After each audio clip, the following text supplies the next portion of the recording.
7 रोज़ हो गए। तो इसमें जो भी थोड़ी बहुत जानकारी मिली है ताकि आपकी अगली 7 रोज़ की भट्टी सफल हो सके। अगर ये 7 रोज़ आपके बहुत अच्छे नहीं निकले हैं, ताकि कम से कम आने वाली जो 7 रोज़ हैं, ऐसे 7 रोज़ की हमको 3 भट्टी मिलेंगी। चलो पहली भट्टी में हम कुछ गहराई जाना हमने योग के बारे में, धारणाओं के बारे में, आगे भी जानते रहेंगे। लेकिन अपन ये कोशिश करें कल से जो भट्टी है वो हमारी बहुत अच्छी है। हमारा मुख्य सब्जेक्ट है ही याद की, लेकिन याद वास्तव में है क्या,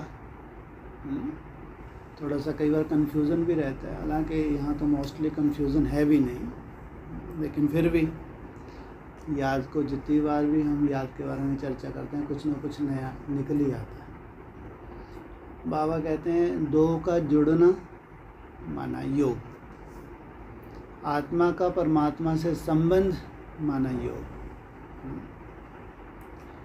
सबसे पहले हमको हमारा परिचय मिला कि हम ज्योति स्वरूप आत्मा, इसलिए बाबा कहते हैं अपने को आत्मा समझ मुझ बाप को याद करो। केवल यही एक सब्जेक्ट है जो हमको राजाओं का राजा महाराजा बना देती है। यही एक सब्जेक्ट है तो राजा बना देती है, प्रिंस प्रिंसेस, नहीं तो फिर दास दासी में 4 कैटेगरीज केवल इसी सब्जेक्ट के आधार से होती हैं।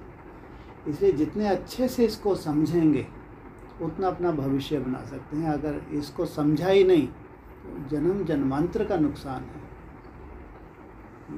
केवल संगम युग का ही नहीं है, संगम युग तो पूरी सभा में वो हर चीज़ आउट होगी जो आपका भविष्य का जन्म जन्मांतर, वो सब चीज़ सामने आने वाली है। लेकिन कम से कम अगर जानकारियाँ भी अधूरी हैं तो भी बहुत बड़ा नुकसान हो जाता है। इसलिए याद, बाबा कई बार कहते हैं बच्चे योग शब्द नहीं बोलना, याद तो संबंधों में होती है। मुरली में एक शब्द आता है, वो ऊपर याद करते हैं, भक्ति मार्ग में ऊपर भगवान को याद करते हैं, वो ऊपर रहता है और मैं तो यहाँ आया हूँ।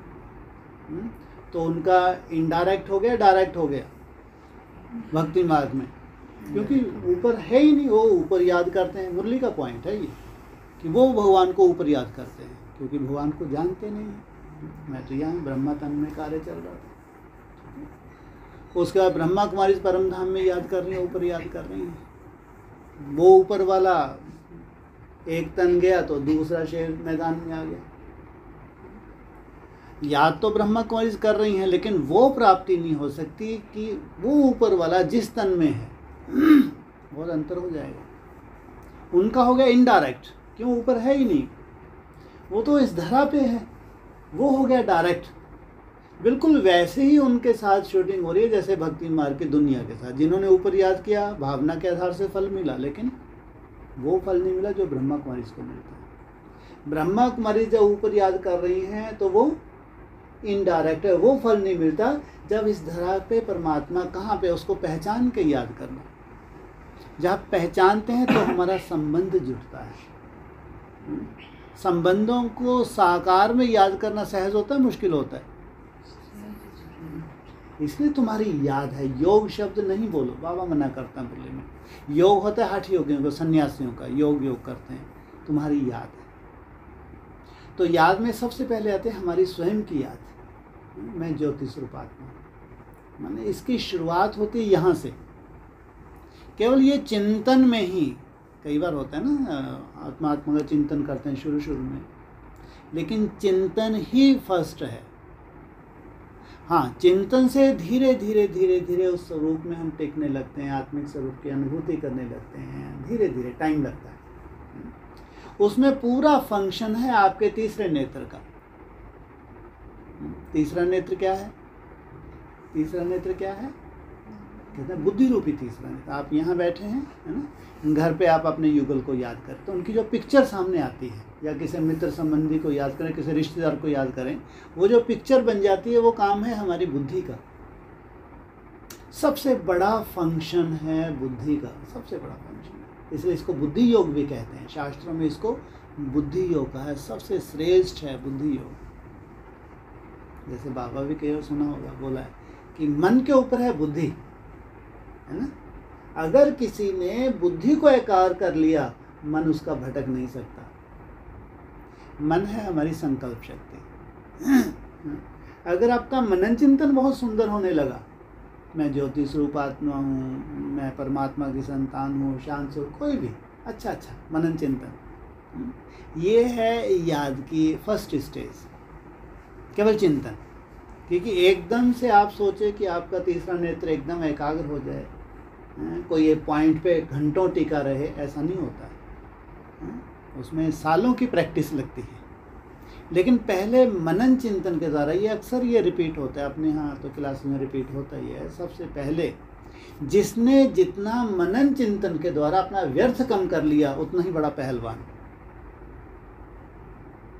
बुद्धि में कुछ ना कुछ हमें ही आएगा ही, मन तो चलेगा ही चलेगा, कुछ ना कुछ मन में आना ही है, मन कभी रुक ही नहीं सकता। सोचो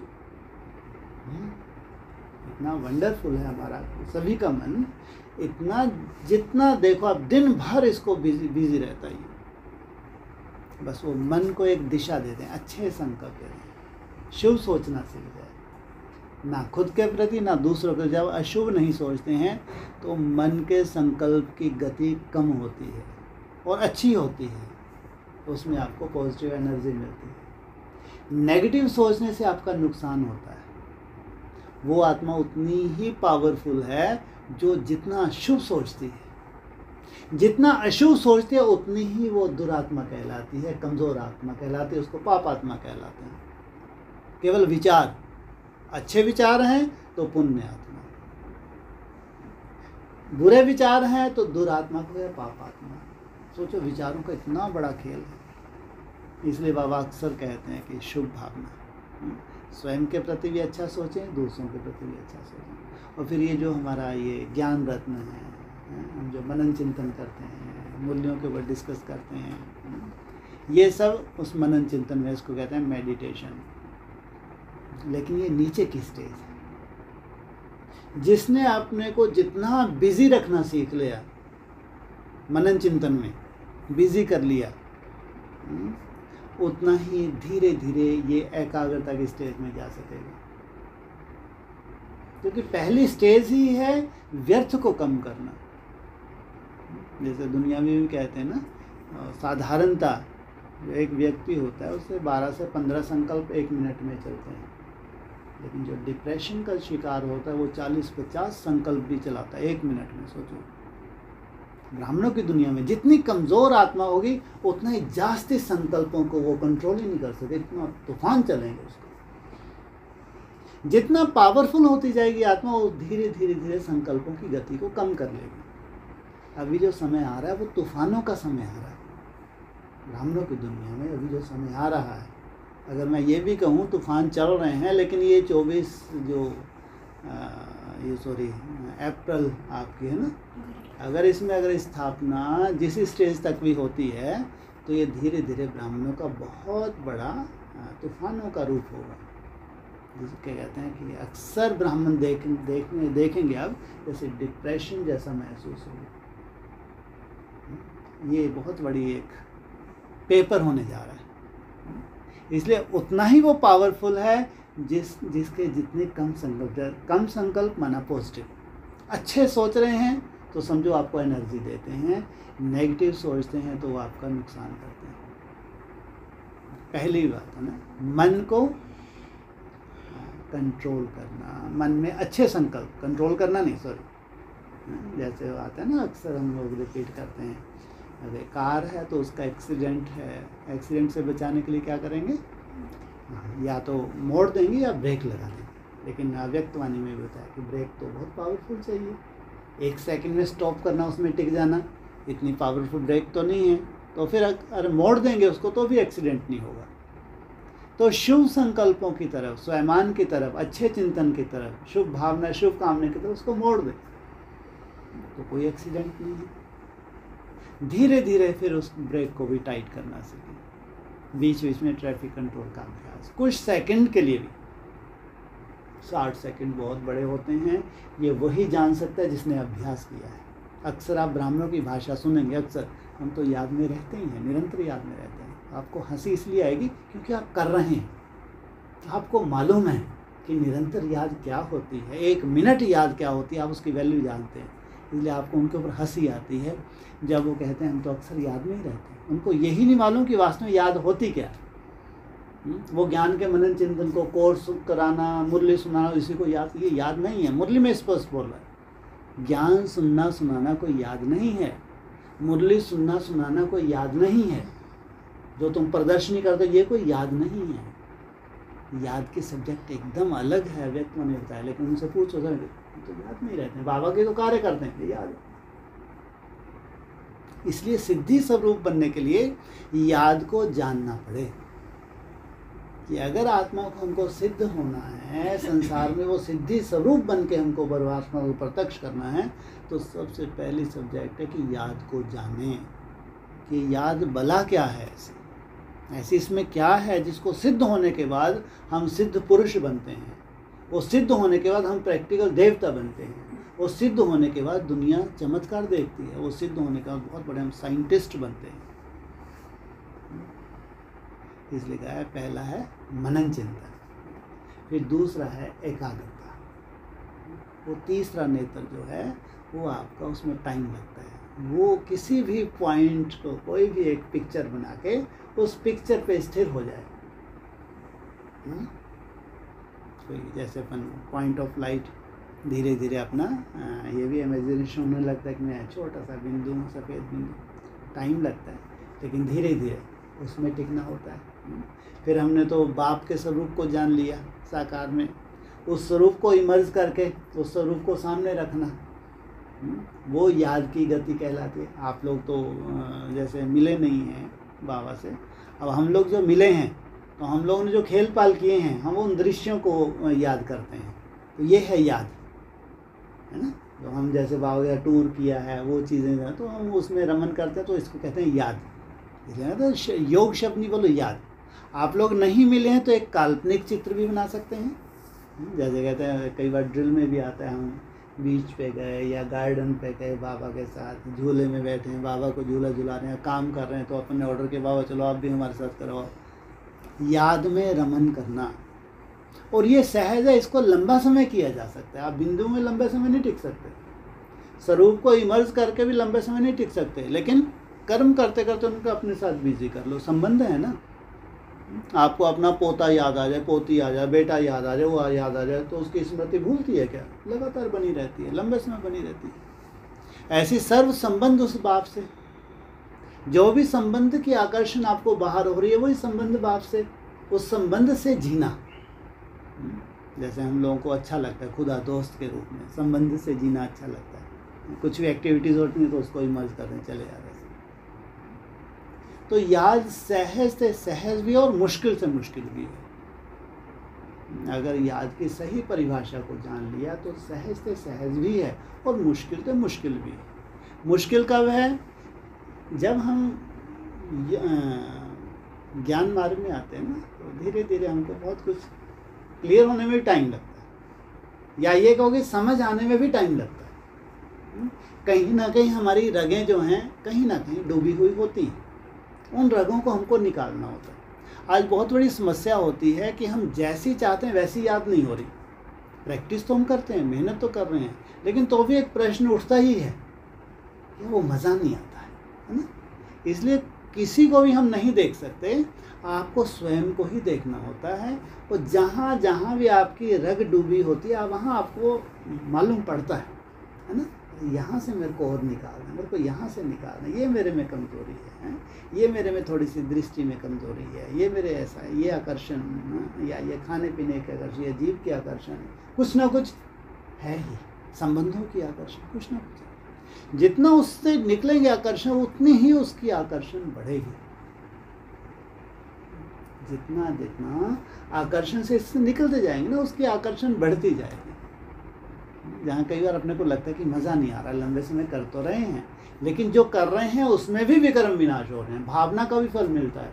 मुरली में तो यहाँ तक बोला है माताओं को कि कैलेंडर 32 गुण वाला कैलेंडर टांग लो, उसको देखते रहो, उसी में तुम्हारे विक्रम विनाश हो जाएंगे। यहाँ तक भी मुरली में बोला, सोचो, माताओं के लिए बोला कि तुम उस कैलेंडर को देखती रहो उससे तुम्हारे विकर्म विनाश हो जाएंगे। माना याद तुम किसी भी रूप से कर रहे हो, मेरा बाबा, मीठा बाबा, प्यारा बाबा, वो हर सेकंड विकर्म विनाश तो हो ही रहे हैं। याद कभी भी निष्फल नहीं जाती। याद की जो भी आप मेहनत कर रहे हैं, कभी भी उसका फल ना मिले ये हो नहीं सकता। आपको अनुभूति नहीं हो रही है वो बात अलग, लेकिन जितने सेकंड, जितने मिनट आपने बाबा बाबा कहा वो आपका जमा हो ही रहा है। जब तक सिद्धि स्वरूप बनने की बात आती है तो फिर हमको लगता है कि ये एक लिमिट का जो हमको समय है, ये बहुत वैल्यूबल समय है। इस समय को सफल करना, इस समय को स्वरूप धारण करना, ये राजाओं की एक ट्रेनिंग है, ये राजाओं की ट्रेनिंग है। राजाओं को अपनी मन और बुद्धि को कैसे रूल करना है, कैसे कंट्रोल करना है, इसमें हमको चलाना भी आना चाहिए और कंट्रोल करना भी आना चाहिए। मन को कैसे आपको चलाना है, कैसे दिशा देनी है, ये भी आना चाहिए। फिर एकदम स्टॉप कंट्रोल करना, क्योंकि एक राजा के पास अगर ये दो पावर नहीं तो अपने राज्य को चला ही नहीं सकता। उसमें रूलिंग पावर भी होनी चाहिए, पूरी प्रजा को रूल करना है, और कंट्रोलिंग पावर अगर नहीं तो कैसे राज चलाएगा। वो ये दो शक्तियाँ, मन और बुद्धि की, रूलिंग और कंट्रोलिंग पावर, ये दो ही शक्तियाँ काम करती हैं जब हम याद में बैठते हैं।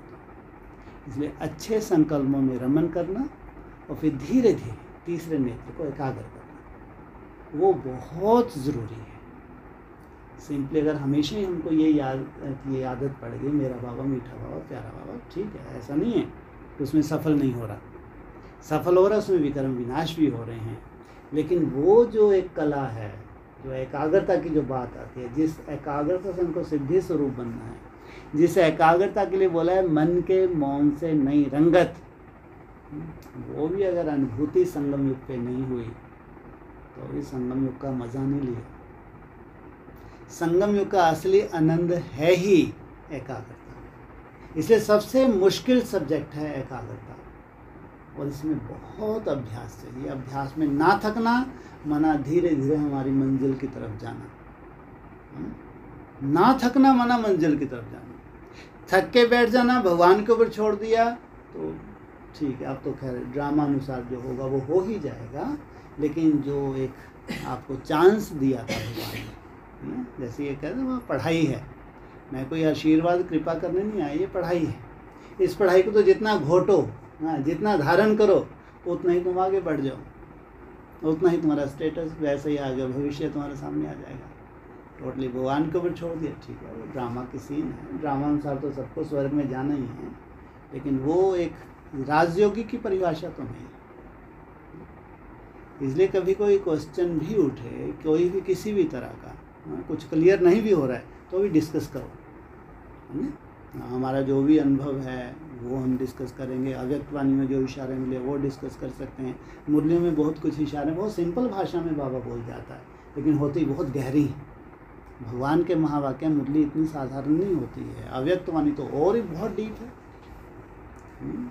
मुरली तेरी में जादू, ऐसा क्या जादू होगा, इतनी सिंपल है, लेकिन महावाक्य है मुरली तेरी में जादू। और अव्यक्त वाणी तो इतनी रॉयल है, कोई अज्ञानी इसको पढ़ ले वो हैरान हो जाए, ये भाषा कहाँ की है, ये भाषा, ये तो कोई अव्यक्त ऊपर वाली आत्मा ही आके ये भाषा बोल सकती हैं।